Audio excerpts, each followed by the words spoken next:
Pulang tugas, dokter militer lamar pacar yang juga dokter disoraki satu pelabuhan. Bak drakor Descendants of the Sun. Romantisnya kisah cinta pasangan yang sama-sama berprofesi sebagai dokter ini berniat menjemput kekasih yang baru pulang bertugas. Wanita satu ini tak menyangka ia akan dilamar di depan banyak orang.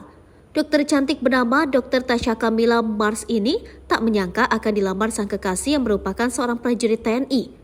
Menjadi anggota TNI, kekasih Dr. Tasha Kamila ini juga merupakan seorang dokter.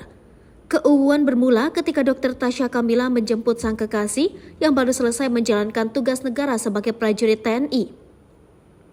Selesai menjalankan tugas, para prajurit TNI biasanya akan dikembalikan ke barak masing-masing menggunakan kapal. Begitu juga dengan kekasih Dr. Tasha Kamila, Dr. Anugrah Manggalayuda, yang kembali ke barak dan turun di pelabuhan. Setelah menjalani upacara pembubaran tugas, Dr. Anugrah Manggalayuda menemui Dr. Tasha Kamila yang sudah menunggunya di pelabuhan. Tak disangka, Dr. Anugrah Manggalayuda tiba-tiba membuat satu pelabuhan bersorak. Dokter yang juga merupakan prajurit TNI AD ini berlutut dan mengeluarkan kotak cincin berwarna merah. Dr. Anugrah Manggalayuda melamar Dr. Tasha yang selama ini dipacarinya. Sontak saja satu pelabuhan yang menyaksikan momen romantis ini langsung bersorak. Momen ini juga menjadi tontonan mereka yang ada di pelabuhan. Dr. Tasha Kamila pun langsung menerima lamaran sang kekasih. Tak lupa ia memamerkan cincin di jari manis kirinya.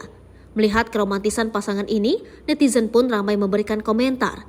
Tak sedikit yang menyebut kisah cinta Dr. Tasha Kamila dan Dr. Anugrah Manggala, putra bak drama Korea Descendants of the Sun.